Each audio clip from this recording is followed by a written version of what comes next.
Salut tout le monde, c'est Spidey, j'espère que vous allez tous très bien. On se retrouve aujourd'hui les amis pour une toute nouvelle vidéo où l'on va traiter de plusieurs grosses rumeurs qui sont tombées hier soir au moment où je tourne cette vidéo. C'est selon Daniel RPK, donc prenez des pincettes mais c'est quand même archi fiable. On va donc traiter de l'univers de Spider-Man aujourd'hui puisque Daniel RPK nous a balancé 3 grosses rumeurs concernant Miles Morales mais également Spider-Man 4. Le film est très attendu, on le sait.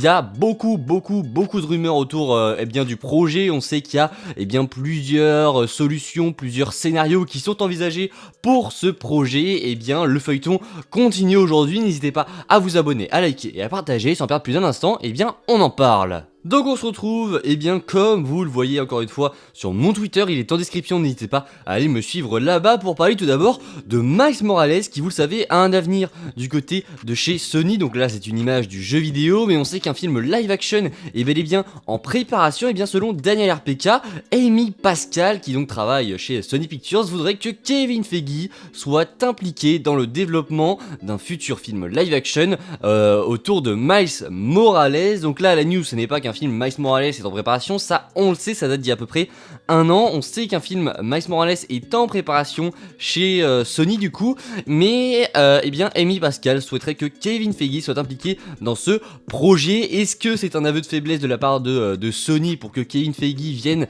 mettre les mains dans ce projet? Je ne pense pas, je pense juste que ils vont vouloir chercher à respecter le projet au maximum. Donc c'est une plutôt bonne nouvelle que Kevin Feige soit présent, en tout cas soit présent, cherche à être présent, que Sony cherche à ramener Kevin Feige pour ce futur film autour de Miles Morales. Donnez-moi votre avis évidemment en commentaire. On poursuit avec une rumeur qui va concerner cette fois-ci l'animation, puisque vous le savez il y a Sony Pictures et Sony Pictures Animation. Et bien là Daniel RPK nous dévoile ici que au moins 2 autres films d'animation autour de Spider-Man seraient en préparation. Alors il n'y a aucune info sur quel film il pourrait s'agir. Ça pourrait être un 3e opus, enfin un 4e opus plutôt, à la trilogie des Into, Across et Beyond the Spider-Verse. On pourrait avoir un 4e film, ça ce n'est que de la supposition évidemment, mais voilà, 2 autres films d'animation seraient en préparation autour de Spider-Man du côté de chez Sony Pictures Animation. Est-ce qu'on va suivre cette trame toujours autour de Miles?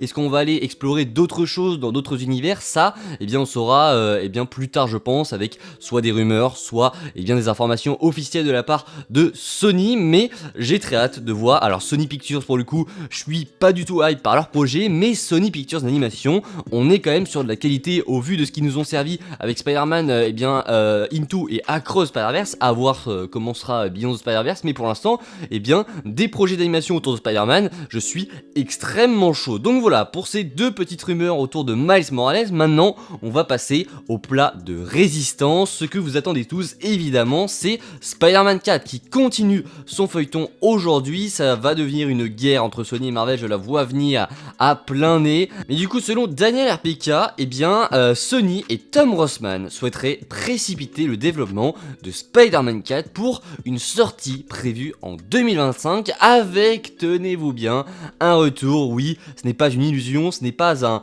une faute, un retour de Jon Watts. Oui, Sony souhaiterait un retour de Jon Watts. Alors je vais vous expliquer un peu mieux après ce qui se passe. Cependant, Kevin Feige voudrait lui de son côté prendre son temps pour faire le film, et il voudrait faire un film du coup comme vous le voyez ici, street level, avec un nouveau réalisateur. Donc d'un côté, pour vous expliquer un petit peu ce qui se passe du côté de Spider-Man 4, on aurait Kevin Feige et Tom Holland qui voudraient du coup prendre leur temps pour faire un film plus terre à terre avec un nouveau réalisateur. Donc Marvel envisagerait de sortir le film après 2025, donc en 2026 voire plus tard, et ça c'est quelque chose d'important. Donc vraiment Marvel veut prendre son temps pour développer ce 4e opus de Spider-Man. Mais du coup d'un autre côté, on a Sony et Tom Rossman. Alors Sony de base voulait précipiter le développement de Spider-Man 4 pour une sortie en 2025 avec un retour de Jon Watts et donc faire un film multiversel, et on a Tom Rossman en plus qui est venu du côté de Sony pour entraver entre guillemets le processus créatif de Spider-Man 4, et il est venu dire en gros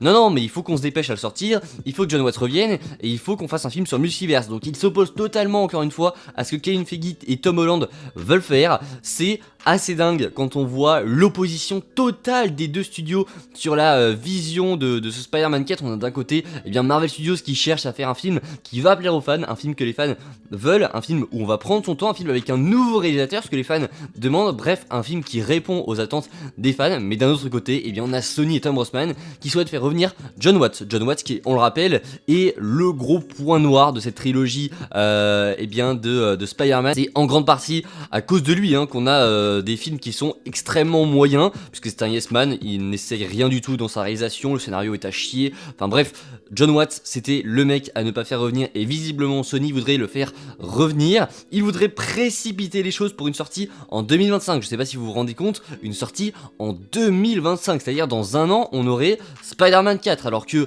le projet est en tout début de développement. On sait que Tom Holland avait dit qu'il voulait prendre une pause, etc. On sait que Marvel de son côté veut prendre son temps. Alors est-ce que vous pensez vraiment que ce Spider-Man 4 va arriver en 2025 ? Eh bien si Sony pousse comme ça, c'est fortement probable. Je ne pense pas pour le coup qu'il arrivera en 2025, ça me paraîtrait vraiment très compliqué. Ça voudrait dire qu'il faudrait tourner dans quelques mois et il y aurait très peu de post-production. Non, ça serait complètement impossible, sauf si vraiment il commence à tourner dans, 2 mois. Là, oui, on pourrait envisager une sortie en 2025, mais ce serait du rusher, et rusher Spider-Man 4 c'est une très très mauvaise idée. Et donc voilà pour ce qui est de la rumeur autour de Spider-Man 4. Ce qu'il faut retenir, c'est que Sony fait ce film pour avoir de l'argent, il se précipite pour avoir encore plus de pognon, pour avoir du pognon plus vite. Il faut revenir Jon Watts, puisque Jon Watts a fait rapporter beaucoup d'argent à Sony, et c'est normal. D'un côté on peut pas leur en vouloir de faire revenir Jon Watts, mais c'est pour moi une très mauvaise décision quand on écoute les fans comme Marvel Studios, comme Kevin Feige et Tom Holland, qui eux veulent véritablement faire un film autour de Spider-Man 4. Bref, le feuilleton continue et va continuer. Dès qu'on aura d'autres rumeurs autour de Spider-Man 4, on en parlera. Là, ce qu'il faut retenir, c'est que le film pourrait sortir en 2025, et ce serait une très mauvaise idée avec un retour de Jon Watts. Bref, voilà, on arrive au terme de cette vidéo où on a évoqué 3 grosses rumeurs. N'hésitez pas en commentaire à me dire ce que vous pensez de ces 3 rumeurs. N'hésitez pas également à vous abonner, à liker et à partager, et je vous dis à la prochaine, c'était Spidey, prenez soin de vous, ciao tout le monde.